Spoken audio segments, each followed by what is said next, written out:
clearly this morning that the church is genuinely interested in sport as an important element of human development, and yet our guiding document challenges us that sport is only integral to the human person and to the human development if sports are well run.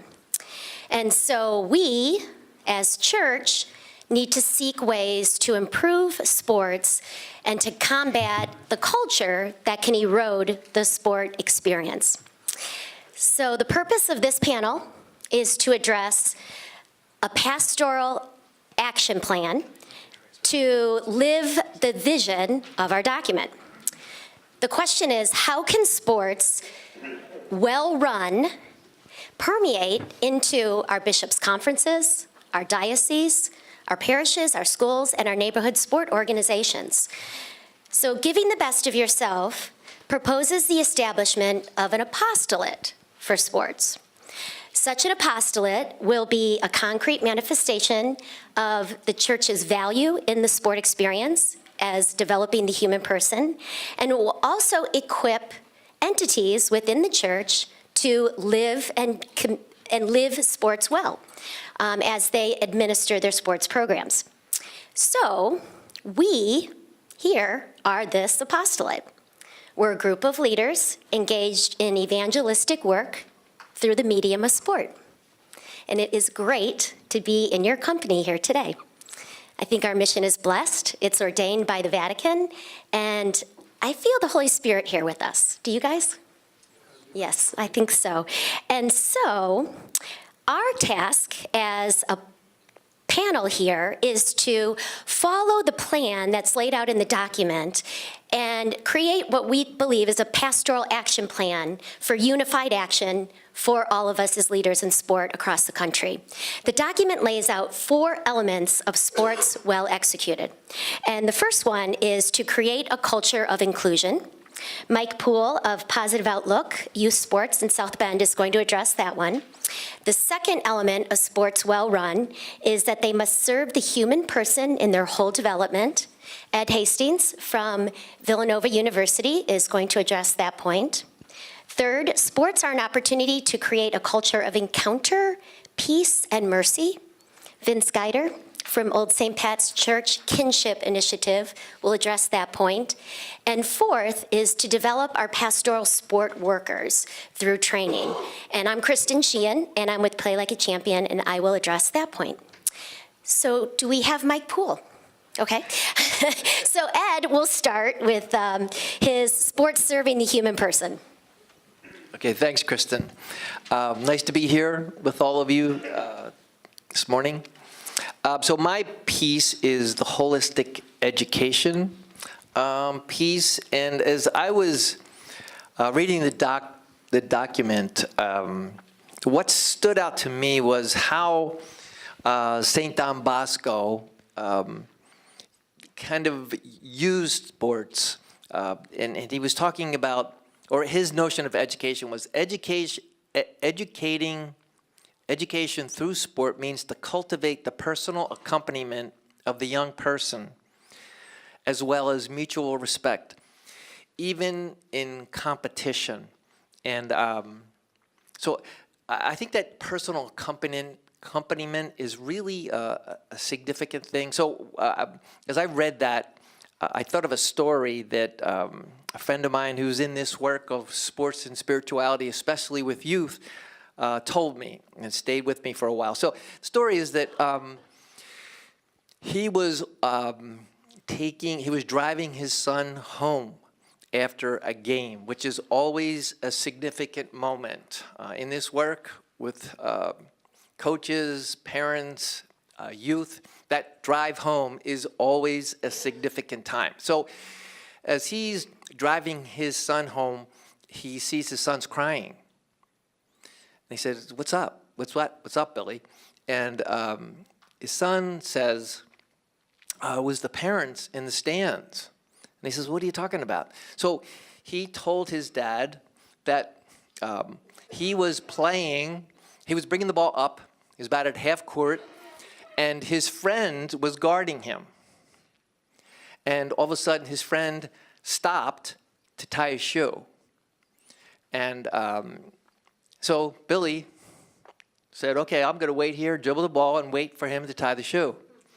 And as he's doing that, the parents from his team are yelling and screaming at him, go, go, don't wait for him to tie his shoe. So he's telling his dad, after this on the ride home, he's crying. He didn't understand why the parents were yelling and screaming at him. Now think about that. And so as I reflected on this statement, that it was great that he was there with his son to be able to hear that and say, sometimes we can lose perspective. You know, we can really forget what it's all about. The friendships do transcend winning and losing, and sometimes the young people can teach us. The other thing that I'm thinking of, it came up in our, Coach Joe talked about accompanying his players after a practice. You know, he's yelling and screaming at his players during the game or during the practice. And he said, I want you to know I'm trying to bring out the best in you, not just to beat you up. So he'll walk them maybe to a parking lot and just to say, listen, I want the best for you, and just because I'm yelling and screaming at you does not mean that I don't want to be with you, and we're in this together. And that really can make a difference. As I'm getting that 1 minute sign, I'm probably down to 45 seconds now. Even in competition, that competition piece is so significant. We don't have to be enemies with the people we compete with. You know, we can actually be friends. I love the etymology of the word to compete, and that is that the root of that word, patere, is to strive, and that C-O-M in the word compete, C-O-M is not against, it's with, to strive with. And that etymology has always amazed me. And if we can keep that in mind, that we're trying to work with our opponents, not against them. Thank you. Thank you, Ed. Mike, do you want to settle in, or are you ready to go? I'm ready. You're ready. You're ready. I know. You're a coach. So I had to find my phone. Did you find it? Yes, I did. Wonderful. Okay. So Mike Poole of Positive Outlook will address a culture of inclusion. Well, first, I'd just like to say thank you for all the words that were spoken today. And I think everybody's right on. The big thing about us collectively being here, I think, is to energize and to remind all of us of why we do what we do. And then also to take that out in the community at large and to enhance what we do and to build lives, mentor. One of the programs I started years ago, about 20 years ago, was based off of need. I saw so many kids in South Bend just aimlessly walking about. And so we started a program called Positive Outlook, and it is to encourage all kids to be a part of something bigger than themselves. Because what I saw in the city was a lot of kids just involved in gangs and senseless violence. And so what we want to do is we want to build a program that includes everybody. And so I encourage you guys to just go out there and, get that kid that's on that street corner, that's fighting, cursing, it's just aimlessly living. And so what we did was we said, hey, would you like to play basketball? Sure, come on. And one of the things that I like to encourage you to do is to include all kids. Most of the kids that play basketball for me were kids who could not play at the, I don't want to mention names, but there are programs within the community they couldn't play for because they didn't have any money, they didn't have any transportation. So what I did was I took my thought and mind to the local parks. I said, hey, come up here every day at 4:30. And we went from maybe 8 to 10 kids to over 200 kids, immediately, boys and girls. And we participate in activities, we travel, we find opportunities for all kids to play, no matter what their skill level is. You know, if you're willing to come up to the park and do some drills with us, we'll do some drills together. And then while I had those kids participating on a regular basis, then we started to mentor them, to talk to them about schools, to talk to them about going to college. We had one success story. One kid came up to the park. I had all the kids, you had to turn in their report cards. And for a while, you know, he kept avoiding me. He wouldn't turn in his report card. Finally gave it to me. He thought that once he gave me his report card, I was going to kick him off the team. He had all Fs. And I was like, wow, this is interesting. And he's like, you're not going to send me away? I'm like, no. But this has to change, you know. Make a long story short, this kid, it's funny, he called me last night. But this kid actually ended up being on honor roll because we didn't exclude him. We allowed him to be a part of something. And then all of a sudden, we allowed him to invest in himself, feel good about himself, come to a safe environment. I like what people were saying today. And he changed his life with the help of others. And it was because we didn't exclude him. We allowed him to come. You know, he didn't have to know how to play basketball, but he had to be willing to come and be a part of a basketball team. There's another kid, for example, every time I would drive my car within the city of South Bend, I saw this kid fighting. It's a true story. He was always fighting someone. And one day, out of opportunity, I had a chance to approach him, and I said, hey, would you like to be on my basketball team? He says, yes. I says, well, this is the rule. You can't fight on my basketball team. And he got really quiet. Told him when we met up at Marquette School, he showed up. And at the time, I had been working with a group of young men from 3rd and 4th grade. And another story within the story is we didn't win a game in 3rd grade. Didn't even come close. And everybody's like, yeah, Mike, you're doing a great job for the kids. It's a good thing you're not trying to win games, but you're doing a great thing for the kids. Well, we ended up that next year, so it's about a 2-year process. We were ranked at the time #1 in the state of Indiana. And these same kids didn't recruit. You know, so we talked about at our table. You know, it was like, you know, you don't teach to win. You just teach the kids. Work with the kids. And this kid that I was telling you about, invited him up to the park. And like I said, didn't need another basketball player, but he came up to the park and he played with my kids. None of my kids could touch this kid. I mean, he was that good. I had no idea this kid could play basketball. I saw him fighting every time. Literally, I would drive my truck down Lincoln Way. There he was over there fighting, running across the street, fighting. I think he was like 8 or 9 years old. I was actually trying to save his life. And then he came, and he was a great basketball player, but it's because we didn't exclude. Come, let's play. So, thank you. Thank you, Mike. Forgive me, the teacher in me have to stand. So the pastoral action plan, the gospel of Jesus Christ in the church, call us to be a culture of encounter, peace, and mercy. So this is living out Catholic social teaching.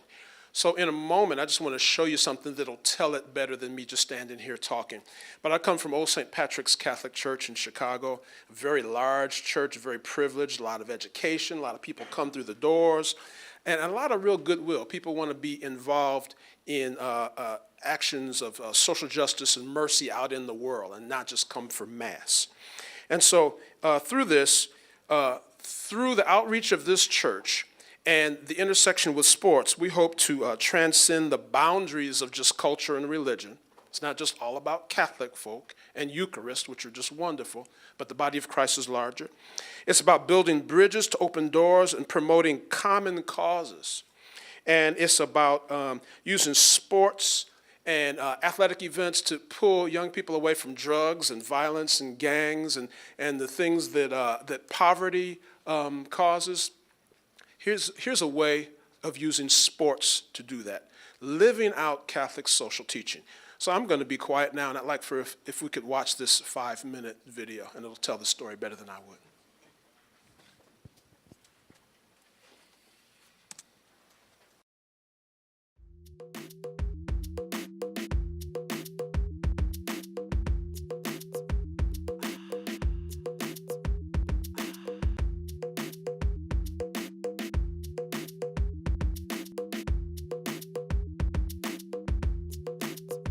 This is the story of the NLARA. There are so many kids in North Lawndale that want better for themselves. And when we can guide those kids in the right direction, we can completely change what it means to be a teenager in the North Lawndale community. I'm part of the block. I'm not getting in trouble no more. There haven't been no more fights on the street. It's a better way for you to stay out of trouble and not have to fight on the street, but you can do it in a more positive way.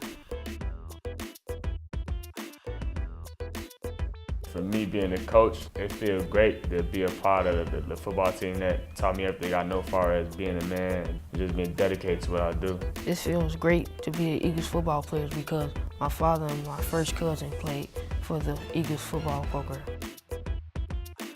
Sports is often one of the main things that can continue to motivate kids to choose a really great high school, to stay motivated, to get their grades up, their attendance up.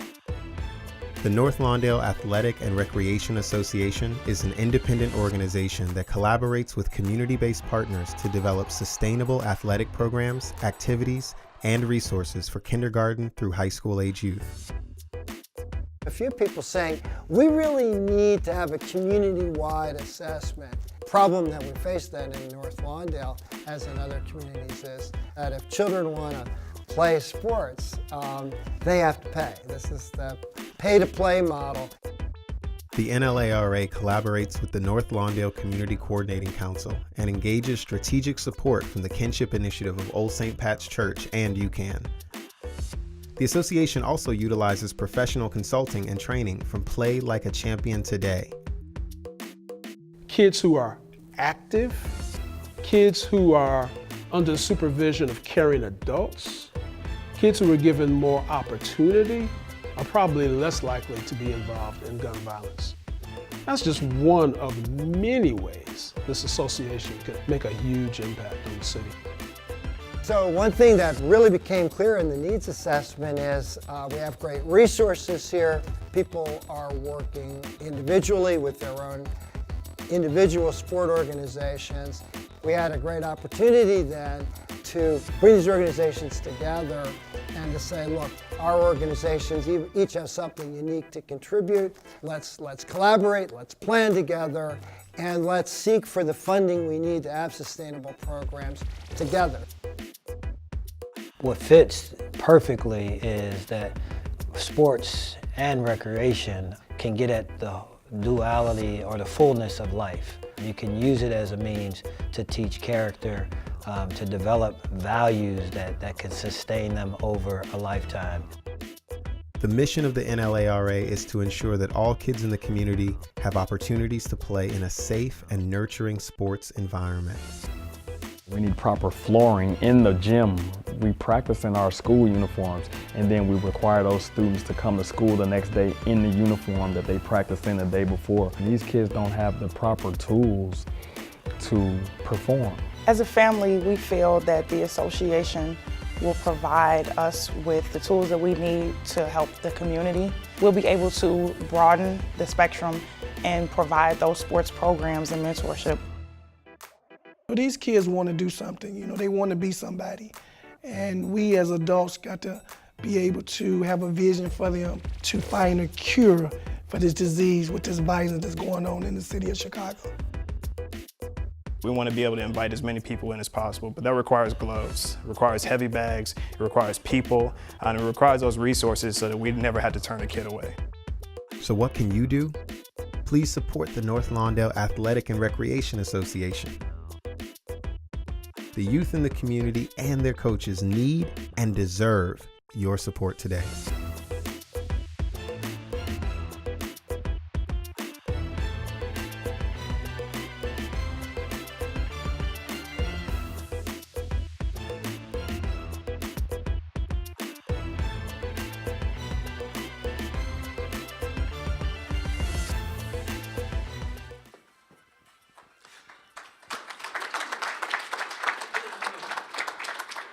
I'll just conclude by saying, catch me later and ask me more questions.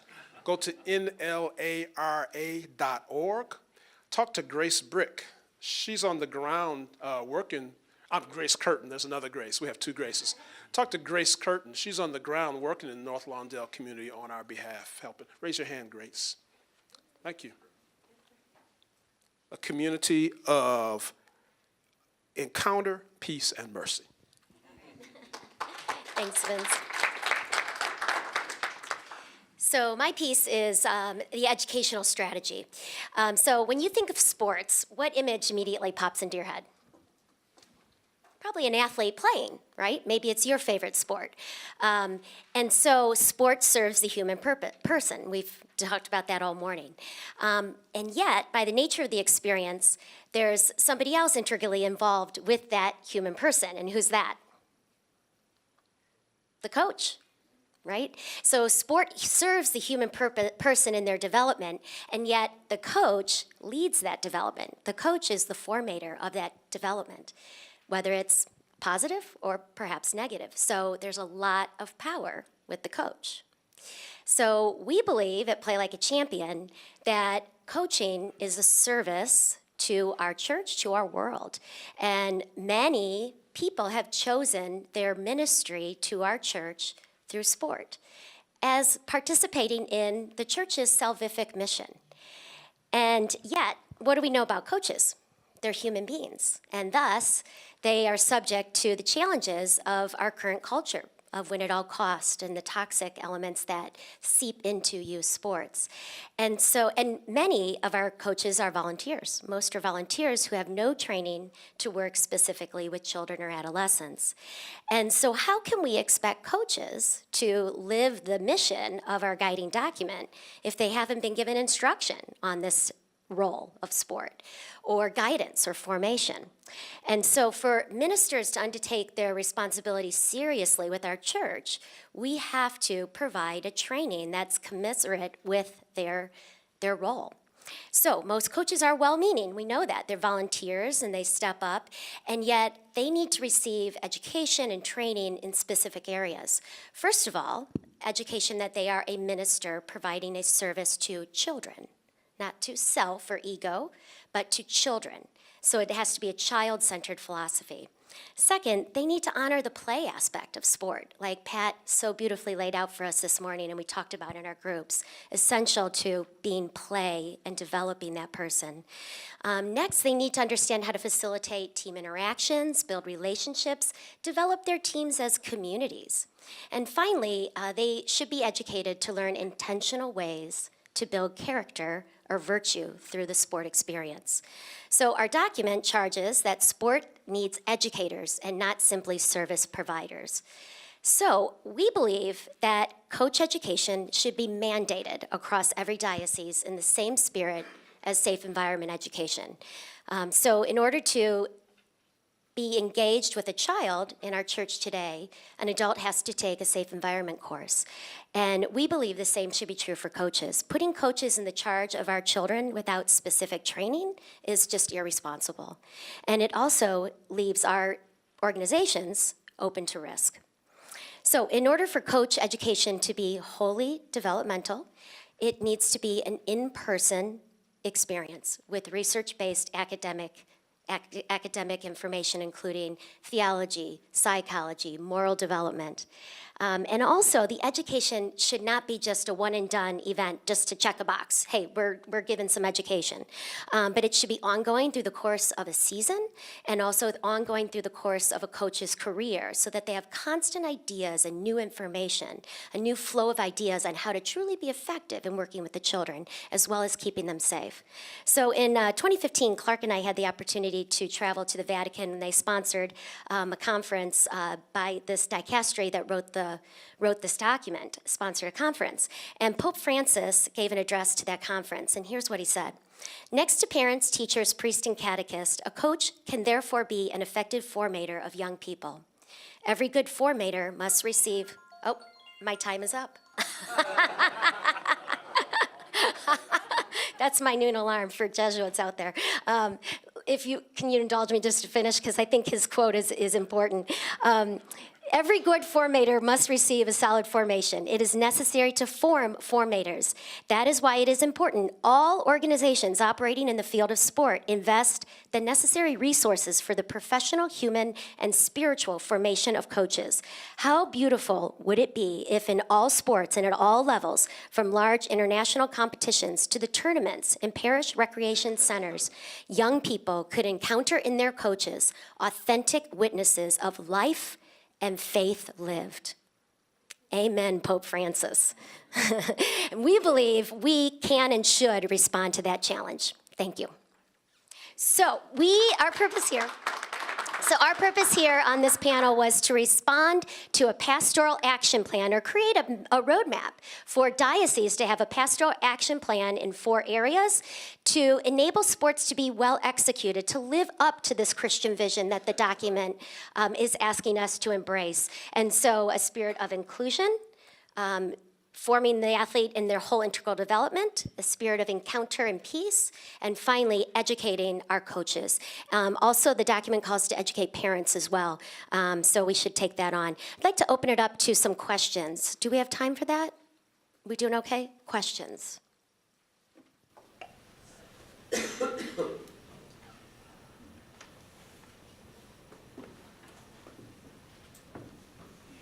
Hey, you talked about education. Have you developed a curriculum? I'm sorry? You talked about education. In very broad strokes, have you developed a curriculum for that education? We have. Play Like a Champion offers coach workshops and also parent workshops to develop coaches in the exact manner we just detailed. Grace. I have a question for Nicole. You talked about the kid that you saw always fighting on the street, and how you kind of went up to him and you said, hey, like, you can't fight at practice. Or games. Or games. After games are cool though.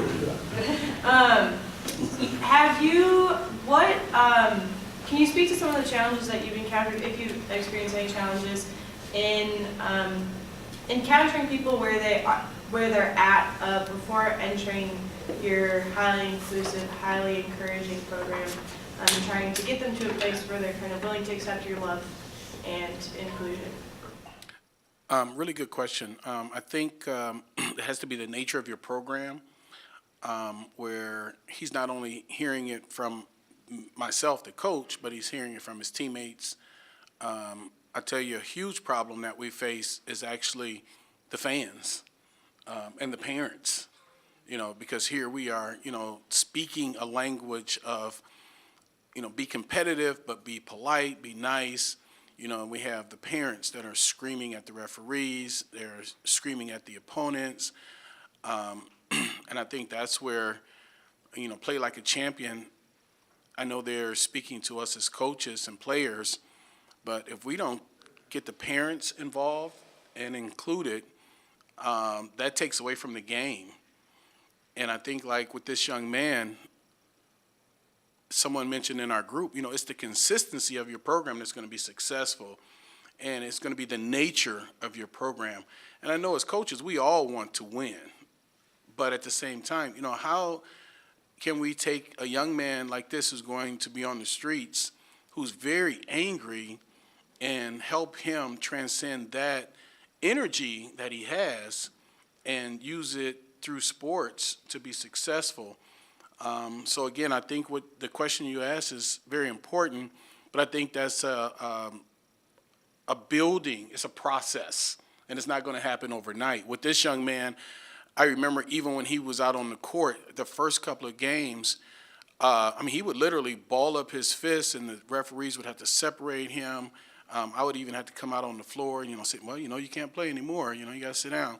But he wanted to play so much that eventually, I remember we were in a tournament, and he got very angry, and a person from another team did something to him, and he didn't respond. And I loved it. I was like, whoa. And after the game, he came up to me and he said, Coach Poole, did you see I walked away from that guy? And that's when I realized that he had internalized what we had been saying. Amen to that. Is there a question over here? The question that I had, though, is how can we get this down to the parish level? How can we get it down to the CYO coaches and to the, because I think our biggest issue is we have good coaches, but that we're not trained. Most of them, like I say, our volunteers are getting big bucks, like $250 stipend or something to do 3 months. It's probably more than, but how can we get that kind of commitment? And we have a lot of coaches, and we have a lot of people from a lot of organizations within our communities that teach religion, teach commitment to the faith. Should we come out with some more of these people? Maybe should be mentors to some of these coaches in these schools, so that the coaches have some idea of how to include in their practices, win, lose, or draw, how to make sure the kids feel like we're a Christian community, we're a Catholic community. No matter what happens, here's why we do this, here's why we don't do this. Win or lose, we got to act that way. Because sportsmanship is very important to me. And caring about the others are very important. Everybody wants to win. But parents are only want to win for their child. It's not even the team. It's their child that matters the most. So we almost got to get them on board.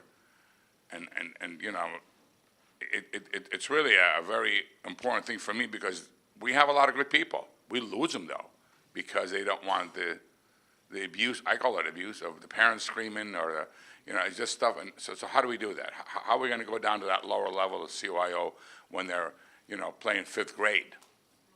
We've got to create a culture that lives this vision of sport at our, all of our CYOs, and that's why we are proposing that education be mandated for coaches before they step foot on a court or on a field with the athletes. They should attend a training that teaches them this vision. And the other, so Play Like a Champion does provide that service, and some of our partners are here, and maybe some of them might want to say a few things. The other thing that Play Like a Champion does is it creates a national community, a national apostolate, that we support each other in the challenges, because it's not easy to combat that toxic environment. But together we are stronger, just like the NLARA. When we come together as Detroit, as Columbus, as Long Island, we can be stronger together and support each other in the process. So I don't know if any of the Play Like a Champion partners, Dobie will say something? Okay. Yeah, I think everything that you've said. But I think we also need to put some things in place systemically, and I'm going to name them quickly. One is training the athletic directors that are in charge of these programs, because their formation is going to be played out in how they interact with the coaches and parents at the local site, the local parish, the local school. That's one. Yes, the coaches themselves, it has to be mandatory. If the training is not mandatory, you all know this, who comes? The people who don't need it. I'm not saying that they can't benefit from it, but the people who most need it are the ones who are not there. So by saying it's mandatory, and they'll say, but we don't have anybody, our kids won't be able to play. And the answer is, well, we'll work with you to help find somebody, but we think our kids deserve the best. And the best means trained coaches. But I would add a third piece that we've not mentioned yet, and it would be actually, and this can be done and be done well, setting up an incident management system. And I know administration is part of this. So when coaches or parents go off the rails, and that happens in sports all the time, I hear a lot of, and I strongly affirm, saying yes to what we're about. But frankly, we need to be able to say no to things. And when certain things happen, and that incident happened, Everybody in that gym is walking out saying, see what CYO is about? With that negative behavior. So incident management, getting all the details, suspending coaches for a week, 2 weeks, a season, a year. I've suspended you in Cleveland for life. Not done lightly, but the point is, the message gets out. We stand for something, and we take that seriously. So when we're building a culture and people go outside the rails, we're going to work with it pastorally, kindly, justly, but we're not going to ignore it. And that takes time and a lot of detailed work. That's why I have a lot of white hair. Can I ask you one question? Go ahead. In your diocese, do you hesitate protecting God's children? All that. Okay, so if that's the case, but we can't hire anybody without taking that. We have to have a certificate. Can that work the same way? Yeah, I would just say this, and again, Kristin and Clark, I think, play like a champion, which we love and we use in Cleveland as well. Well, you'll have people say, well, our coaches are trained, they went through a background check in Virtus. And I'm going to give you an answer to that. To not be a felon does not a coach make. You could not have a lower bar. You're not a felon, you're a coach. That's bizarre. Our kids absolutely deserve better, and we can build these systems. It works. Hang on, we'll go here and then there. Just quickly, I'm Paul Leisher. I'm with Diocese of Rockville Center on Long Island. 25,000 kids, over 90 parishes, 11 sports. And this is my second time to Notre Dame for Play Like a Champion. We're talking to the program about introducing it. I'm going to reinforce Dobie's comment, okay? Or comments, plural. It's a lot of work, I gotta tell you. I mean, I retired from a job 2 years ago, and I work even harder, and I hope it pays off in the next life, to be honest with you.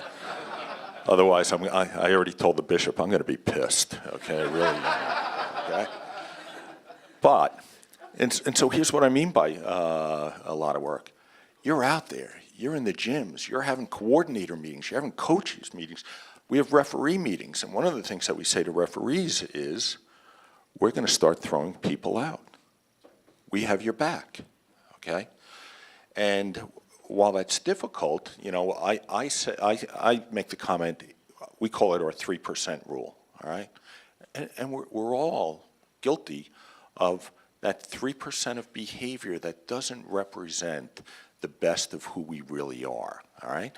So here's another word that I learned over the past 2 years, pastoral, okay? That was never part of my vocabulary. It is now, all right? So, you know, what we say to people is, I understand you may have a moment of irrational exuberance, okay? But even irrational exuberance has its limits. And we recently had a parent come out of the stand in a playoff environment and touch a child on the court, okay? So we have a rule that says the coach is responsible for everything that goes on in that facility, and you're not only responsible for your kids, but for the parents, all right? And we told the coach, even though you won, you're out of the playoffs.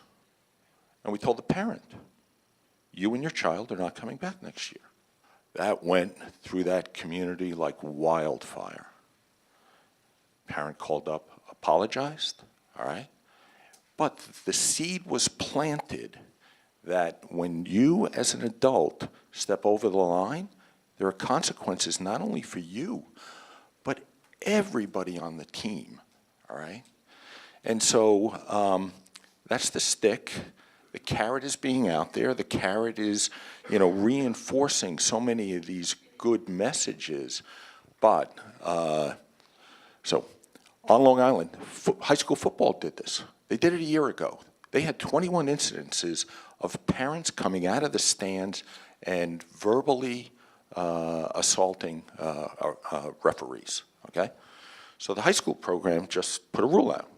You have an incident like that, your child is not playing football for the rest of his high school career. It went from 23 incidences down to like 2, all right? So it can work, but you have to have that, you know, it's like being a parent. You have to have that message of love, but every once in a while, there's that tough love. So. Got time for just a couple more here, Willie. Well, first I want to say thank you to Vince for what you've done, and just to share with the room, our friends here, Vince sent a remarkable group of his kids from North Lawndale to interact with my kids in Washington, D.C., and then I was able to have my kids from D.C. go, and Vince's group kindly hosted us in Chicago. And I have to say, it was one of the most educationally enriching things I have ever done as a coach, and that I saw benefit my kids in such a profound and meaningful way. So thank you for that, Vince. Now, my program was an outside-the-box program, and I know on a very small scale what we're doing to try and mirror what you've achieved there. And it's just remarkable what you're doing. So my question for you is, how did you get outside the box? And once you found yourselves there, how did you build all those bridges to build that community and that organization? The quick answer is we spent a lot of time examining the community we wanted to engage with. We spent a little time building trust and friendships. We were intentional about not imposing a worldview, a way of doing things, but accepting what the community had to offer and finding ways of getting behind them and supporting them. And we built it on relationships more than service. One more here. I have a question for Paul, right? I don't understand necessarily that it's good that those incidents are going down with the parents, but as the athlete who potentially is now also not allowed to play, I think that doesn't seem quite fair to the athlete, because I've probably been dealing with this parent my whole career as an athlete who probably abuses me as well verbally when I don't perform well, and he's been yelling at the refs ever since I've been out there, and that's embarrassing to me already. And then on top of that, now I don't get to play anymore. I think that doesn't seem fair to the athlete, and I think maybe just like a suspension for the parent not at the games could also be incentive enough to bring down those incidents, because even if it's just setting an example, potentially, you're also just getting those toxic parents out of there, and I think that's good enough. So I'm just not sure if the athlete needs to be punished as well. I don't know. I'm old school. Life isn't fair, okay? And you know what, sometimes, this stuff happens a little bit, but it reduces it right away, okay? And, that's where the mercy element comes in, right? I mean, that's why we have the sacrament of reconciliation. You punish, and then afterwards you say to the kid, okay, come back into the program, all right? We know it's not you, it's your parent or what have you, but there has to be a little bit of time between that and the invitation back. So we're going to have more time to talk at our tables about this pastoral action plan that we're proposing to embrace ourselves in our own cities, but as a unified American Catholic Church, to elevate our sports. And that will be in the afternoon. We'll have an opportunity to talk about these further. So over lunch, we, in the spirit of inclusion and encounter, we encourage you to find a group of people you haven't had a chance to meet yet, to talk with. Get your lunch and sit at a table with a new group, and then following lunch we'll get back into our small groups that we had originally planned. But when you're in your small group with new people, we want you to consider, as we talked about, we are the evangelizers. We are this apostolic for sports. And if there is one thing we could do that we would live in our city through our sports organizations, what would that be? Dream big. And share your dreams with each other, because hopefully we'll get a plan that will enable those dreams to come true for all of our children. So thank you, enjoy lunch, and we'll get back together at 1:15.